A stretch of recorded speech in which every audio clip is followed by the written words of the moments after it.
नमस्कार. Share market Marathi या YouTube चॅनलवर आपल्या सर्वांचं हार्दिक स्वागत. आजच्या व्हिडिओमध्ये आपण बुधवार दिनांक 26 ऑगस्ट 2026 साठीचं इंडेक्सचं विश्लेषण करणार आहोत. मात्र या विश्लेषणाला सुरुवात करण्यापूर्वी मला तुम्हाला शेअर मार्केट मराठीच्या ॲप विषयी थोडक्यात माहिती सांगायची आहे. शेअर मार्केट मराठीचं ॲप आता अँड्रॉइड आणि iOS अशा दोन्ही प्लॅटफॉर्मवर उपलब्ध आहे. हे ॲप तुम्ही तुमच्या मोबाईलमध्ये डाउनलोड करून इन्स्टॉल केलंय का? जर केलं नसेल तर आजच करायचं कारण असं आहे की शेअर मार्केट मराठीच्या सर्व सर्व्हिसेस आता ॲपच्या माध्यमातून उपलब्ध करून देण्यात आलेले आहेत. या सर्व्हिसेसमध्ये शेअर मार्केट मराठीचे फ्री कोर्सेस, प्रीमियम ग्रुप आणि पेड कोर्सेसचा समावेश आहे. समजा तुम्हाला हे ॲप डाउनलोड करून इन्स्टॉल करायचं असेल तर त्याची लिंक या व्हिडिओच्या डिस्क्रिप्शनमध्ये तसंच कमेंट सेक्शनमध्ये जी पहिलीच कमेंट आहे पिन कमेंट तिथे उपलब्ध करून दिलेली आहे. त्यामुळे ह्या दोनपैकी कोणत्याही एका ठिकाणी जाऊन दिलेल्या लिंकवर क्लिक करून तुम्ही हे ॲप डाउनलोड करून इन्स्टॉल करू शकता. हे झालं शेअर मार्केट मराठीच्या ॲप विषयी थोडक्यात माहिती.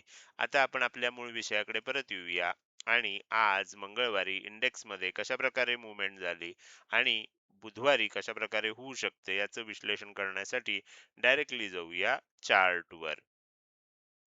आणि इथे मी निफ्टी फिफ्टीचा 15 मिनिटाच्या टाइम फ्रेम मधला चार्ट ओपन केलाय. मागच्या म्हणजे जवळजवळ आपण असं म्हणू शकतो की मागच्या 3-4 दिवसापासून आपण एका प्रकारच्या प्राइस ची वाट बघत होतो आणि ती प्राइस ऍक्शन काल आणि आज आपल्याला बघायला मिळाली. 20 आणि 21 या 2 दिवशी आपल्याला थोडीशी निराशा पदरी पडली होती. कारण मी सांगताना असं सांगितलं होतं 19 तारखेला रात्री विश्लेषण करताना की आता हे भरपूर सेलिंग झालेलं आहे. आता आपल्याला काय होऊ शकतं, किंमत वर जाऊ शकते आणि त्यानंतर डब्ल्यू पॅटर्न बनण्यासाठी खाली येऊ शकते आणि मग डब्ल्यू पॅटर्न म्हणून आपल्याला तेजी होऊ शकते असं मी 19 तारखेलाच सांगितलेलं होतं. 19 तारीखचा व्हिडिओ तुम्ही काढून YouTube वरनं चेक करू शकता की अशी प्राइस ऍक्शन होणं आपल्याला अपेक्षित आहे. त्यानुसार 20 तारखेला वर ओपन झालं पण 20 आणि 21 तारीख आपल्याला वरच राहिली किंमत बरोबर. 24 तारखेला काय झालं, 24 तारखेला गॅप अप ओपन झालं आणि एक सेलिंग स्टार्ट झालं. म्हणजे आपल्याला किंमत तर वर गेली होती, म्हणजे इथून जी आहे ती किंमत वर गेली होती, खाली यायला काल सुरुवात झाली आणि शेवटी काय झालं इथपर्यंत येऊन ह्या लेवलला 24,145 ला टच करून किंमत परत वर गेली होती. आपल्याला असं वाटत होतं, की आता इथेच डब्ल्यू पॅटर्न बनेल म्हणजे हे खाली आलंय, इथेच कदाचित डब्ल्यू पॅटर्न बनेल आणि तेजी होईल. पण मी सांगतानाच काय सांगितलं होतं, जोपर्यंत डब्ल्यू पॅटर्न बनणार नाही, तेजीची अपेक्षा आपल्याला ठेवायची नाहीये. आज काय झालं, आज बघा ओपन झालं, थोडंसं गॅप डाउन झालं, किंमत खाली आली आणि खाली येताना कालचा लो तोडला. डब्ल्यू पॅटर्न साठी आपल्याला आवश्यक काय असतं? डब्ल्यू पॅटर्न साठी आपल्याला आवश्यक असतं, की पहिला जो लो आहे हा लोअर लो पाहिजे म्हणजे खाली पाहिजे आणि दुसरा जो लो आहे हा हायर लो पाहिजे म्हणजे ह्याच्या तुलनेत हा वर पाहिजे. असं झालं तरच तो डब्ल्यू पॅटर्न आपल्याला चालतो. आता इथे जर तुम्ही बघितलं मोठ्या टाइम फ्रेम मध्ये तर हा लो जो आहे हा लोअर लो आहे आणि आता इथून जी किंमत वर गेली आणि इथपर्यंत जी खाली आली आणि इथून जी वर जाते हा जो लो आहे हा हायर आहे असं आपल्याला आवश्यक होतं. आता इथे काय झालं, हा लो ब्रेक झाला म्हणजे आता इथून मागे आता डब्ल्यू पॅटर्न बनणार नाही. डब्ल्यू पॅटर्न बनायचा असेल तर तो इथून पुढे बनणार. मग त्या दृष्टीनं काय झालं तुम्ही बघू शकता किंमत आणखीन खाली आली इथे लो बनला आणि इथपर्यंत किंमत खाली आलेली होती. नंतर एक बाउन्स आला. बरोबर. डब्ल्यू पॅटर्न आता हा जो मी डब्ल्यू पॅटर्न दाखवतोय हा मोठ्या टाइम फ्रेम वरचा आहे. बरोबर. छोट्या टाइम फ्रेम वर सुद्धा काय झालं पाहिजे तेजी व्हायला पाहिजे तर डब्ल्यू पॅटर्न बनला पाहिजे. तर तो डब्ल्यू पॅटर्न इथे बनला आज अखेर. तुम्ही इथे बघू शकता या पद्धतीनं वर गेलं इथपर्यंत खाली आलं आणि वर जायला लागलं. इथे सुद्धा बघा हा लो जो होता तो लोअर लो आहे, हा लो जो आहे हा हायर लो आहे. आपण बारकाईने बघितलं तर लक्षात येईल की इथे सुद्धा परफेक्ट डब्ल्यू पॅटर्न बनलाय आणि त्यानंतर ही तेजी आपल्याला बघायला मिळाली. म्हणजे म्हणजे आपण हे लक्षात आलं असेल की मागच्या अनेक दिवसापासून मी जे तुम्हाला सांगतोय की अशा पद्धतीनं मार्केटमध्ये मुवमेंट होऊ शकते. वेळ जी आहे ती मागे पुढे होऊ शकते, पण ज्या पद्धतीनं आपल्याला मूव्हमेंट होणं अपेक्षित आहे त्या पद्धतीचीच मूव्हमेंट आपल्याला मार्केटमध्ये बघायला मिळाली. आणि आपल्याला जसं मी सांगितलं होतं तसं आज घडताना दिसलं. आज सुद्धा डब्ल्यू पॅटर्न बनल्यानंतर मी आधीच सांगितलं होतं ग्रुपवर की डब्ल्यू पॅटर्न बनला की एक चांगली तेजी होऊ शकते. ती तेजी आज आपल्याला बघायला देखील मिळाली. आता हे झालं, आज काय झालं, उद्या काय होऊ शकतं ते आता समजून घेऊया. उद्या आपल्याला आता असं वाटतंय, म्हणजे मी आता काय करतो, ह्या सर्व गोष्टींचं आता महत्त्व संपलेलं आहे. मागच्या आपण 19 तारखेला ह्या 2 लेवल काढल्या होत्या. ह्यांचं महत्त्व संपलंय, बरोबर. ह्या लेवल्स मी कालच काढल्या होत्या. याचं पण महत्त्व संपलंय, हे पण काढून टाकूया. हा लो दाखवला होता खाली येताना, हा लो तुटता नाही. कारण हा लो तुटला असता तर डब्ल्यू पॅटर्नचं आपलं जे महत्त्वाचं प्रिन्सिपल आहे, की पहिला लो लोअर पाहिजे आणि दुसरा लो हायर पाहिजे, ते झालं नसतं. हा खाली गेला असता तर मग पूर्वीची प्राइस ऍक्शन सगळी कॅन्सल झाली असती. तर त्यामुळे हे ज्या 2 लेवल काढल्या होत्या लो दाखवण्यासाठी, त्याची आता गरज नाहीये. ओके. आपण आता काय करूया, चार्ट थोडासा क्लिअर करूया. आता उद्या काय होऊ शकतं? उद्या आपल्याला काय होऊ शकतं, की हे जे तुम्हाला लेवल दिसते 24,325, हे मिड टर्मचं वरच्या बाजूचं पहिलं टार्गेट होतं आणि 24,405 हे दुसरं टार्गेट आहे. हा जो एरिया आहे हा रेझिस्टन्स झोन आहे. ही गोष्ट आता तुम्हाला लक्षात ठेवली पाहिजे. हा जो झोन आहे हा काय आहे? रेझिस्टन्स झोन आहे. काय होणं अपेक्षित आहे आपल्याला? ह्या झोनमधनं एकदा थोडंसं प्रॉफिट बुकिंग येणं अपेक्षित आहे आणि त्यानंतर जर आपल्याला तेजी झाली आणि त्या तेजीमध्ये जर आपल्याला ही लेवल तुटली 24,405, तर मग खूप चांगली तेजी आपल्याला मग मिड टर्म मध्ये बघायला मिळू शकते. म्हणजे येणाऱ्या काही दिवसामध्ये मग तेजी राहू शकते. कधी? तर 24,405 ही लेवल ब्रेक झाल्यानंतर. लक्षात आलं? तर उद्या काय अपेक्षित आहे आपल्याला? उद्या ओपनिंग बरोबर थोडंसं वर जाणं अपेक्षित आहे. कदाचित 24,405 पर्यंत सुद्धा जाऊ शकतं, कदाचित ह्याच्या वर सुद्धा जाऊ शकतं. त्यानंतर एकदा खाली येणं अपेक्षित आहे आणि मग वर जाणं अपेक्षित आहे. अशा प्रकारची प्राइस ऍक्शन अपेक्षित आहे. आता इथे क्लोज झालंय. उद्या जर समजा गॅप अप ओपन झालं, तर इथे कुठेतरी ओपन होऊ शकतं. कदाचित 24,405 च्या वर सुद्धा ओपन होऊ शकतं. ओपन झाल्यानंतर एकदा खाली येणं अपेक्षित आहे आणि त्यानंतर जर परत वर जाताना 24,405 च्या वर टिकली किंमत, तर मग आपल्याला एक खूप चांगली तेजी येणाऱ्या काळात बघायला मिळू शकते. तर अशा प्रकारचं आपल्याला उद्यासाठीचं विश्लेषण दिसतंय. पण दुसरी एक शक्यता आहे, ज्याची शक्यता कमी आहे. ती शक्यता अशी आहे, की उद्या डायरेक्टच तेजी आपल्याला बघायला मिळेल. अशी असंही होऊ शकतं आणि 24,405 च्या वर टिकल्यानंतर तर तेजी आणखीन वाढेल. पण असं होण्याची शक्यता थोडी कमी आहे, पण असं सुद्धा होऊ शकतं हे मी तुम्हाला सांगतोय. तर आपल्याला त्यासाठी सुद्धा तयार राहायला लागणार. म्हणजे दोन्ही प्रकारे विचार केला तर तेजी होण्याचीच शक्यता जास्त दिसते. फक्त आता एक गोष्ट लक्षात ठेवा, की हा जो रेझिस्टन्स झोन आहे ह्याच्यामध्ये कुठेही एम पॅटर्न बनता नाही. म्हणजे जर इथे कुठेतरी एम पॅटर्न बनला असा, तर मग परत एकदा थोडीशी किंमत खाली येऊ शकते. तर त्यामुळे आपल्याला जर वर जायचं असेल तर 24,405 च्या वर किंमत टिकली पाहिजे.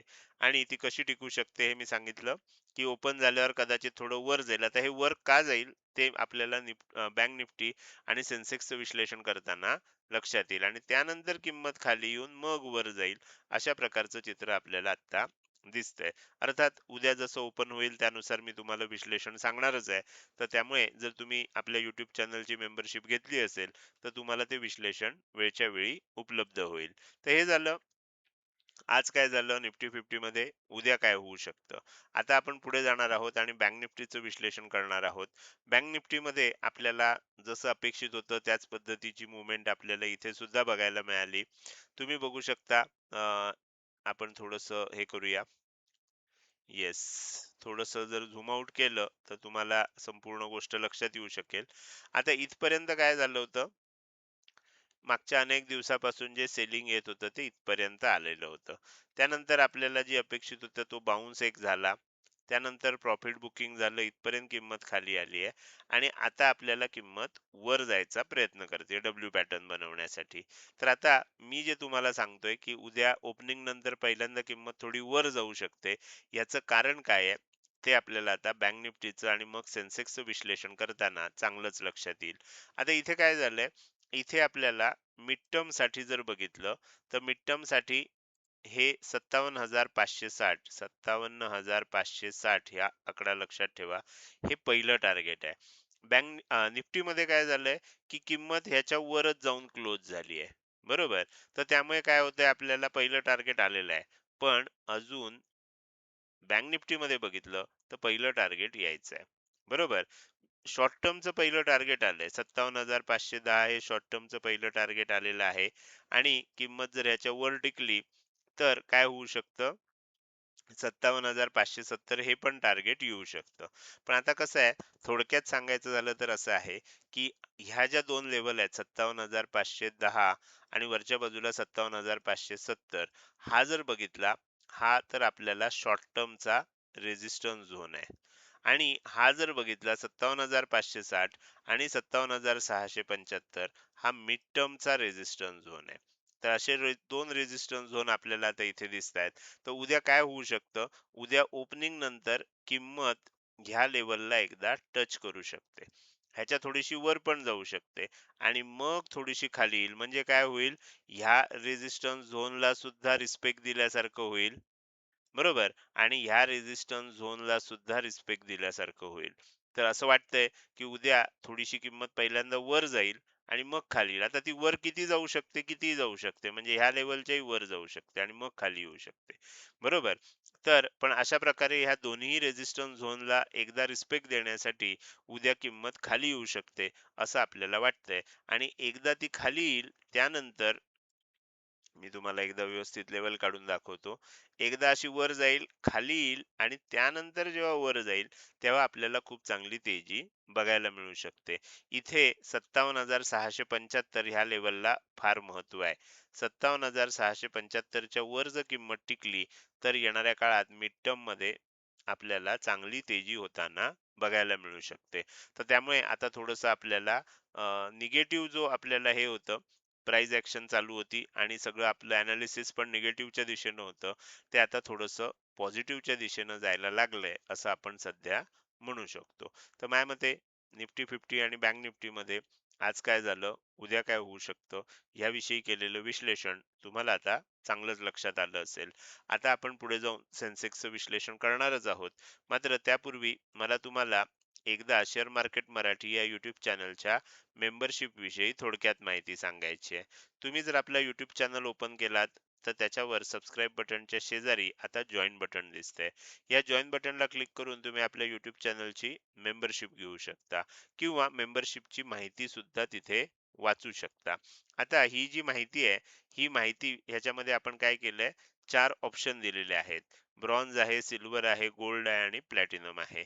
सगळ्यात पॉप्युलर आपली मेंबरशिप कुठली आहे? गोल्ड मेंबरशिप आहे. तर गोल्ड मेंबरशिपची माहिती पाहिजे असेल तर जॉइन बटन क्लिक करा. तिथे तुम्हाला हे चारही मेंबरशिपची माहिती दिसते, ती माहिती वाचू शकता. त्यानंतर सगळ्यात जास्त पॉप्युलर आहे ती प्लॅटिनम मेंबरशिप आहे. तर ह्या मेंबरशिप तुम्ही घेऊ शकता आणि ह्याविषयी तुम्हाला जर काही तुमच्या मनात शंका असतील किंवा काही प्रश्न असतील, तर त्यासाठी मी माझा पर्सनल नंबर शेअर करतोय. ह्या नंबरवर केवळ आणि केवळ WhatsApp मेसेजद्वारे संपर्क साधा. लक्षात ठेवा, या नंबरवर कॉल करू नका, कारण या नंबरवरचे कॉल स्वीकारले जात नाहीत. तुमच्या ज्या काही शंका असतील, प्रश्न असतील YouTube चॅनल मेंबरशिप विषयी, ते तुम्ही काय करू शकता, WhatsApp मेसेजद्वारे ह्या नंबरवर पाठवू शकता. मी माझ्या सवडीनं त्या सर्व शंकांना उत्तरं देण्याचा प्रयत्न करीन. लक्षात ठेवा, मला रोज शेकडो मेसेज येत असतात. त्यामुळे तुम्ही मेसेज पाठवल्या पाठवल्या लगेच माझ्याकडनं उत्तर मिळेल अशी अपेक्षा ठेवू नका. थोडीसं पेशन्स ठेवावा लागेल, कारण मला सगळ्यांनाच रिप्लाय करायचे असतात. तर ह्या पद्धतीनं तुमच्या लक्षात येईल, YouTube चॅनल मेंबरशिप विषयी तुम्हाला जी काही माहिती पाहिजे असेल, ती एक तर जॉइन बटनला क्लिक करून इथेच वाचायचा प्रयत्न करा किंवा मग तुम्ही माझ्याशी संपर्क साधून विचारू शकता. हे झालं YouTube चॅनल मेंबरशिप विषयी थोडक्यात माहिती. आता आपण आपल्या मूळ विषयाकडे परत येऊया आणि राहिलेला आपला जो इंडेक्स आहे सेन्सेक्स, त्याचं विश्लेषण करायला सुरुवात करूया. सेन्सेक्स मध्ये सुद्धा तुम्हाला आता आठवत असेल, तर जसं निफ्टीमध्ये झालं होतं, की हे सगळी ते मंदी झाल्यानंतर मी सांगितलं होतं, या 2 लेव्हल काढून दिल्या होत्या, की ॲटलीस्ट ह्या झोनपर्यंत तरी वर जाऊ शकतं किंवा ह्याच्यापेक्षा वर जाऊ शकतं. त्या पद्धतीनं काय झालं, किंमत आता वर गेली होती आणि काल त्यामध्ये पहिल्यांदा सेलिंग स्टार्ट झालं.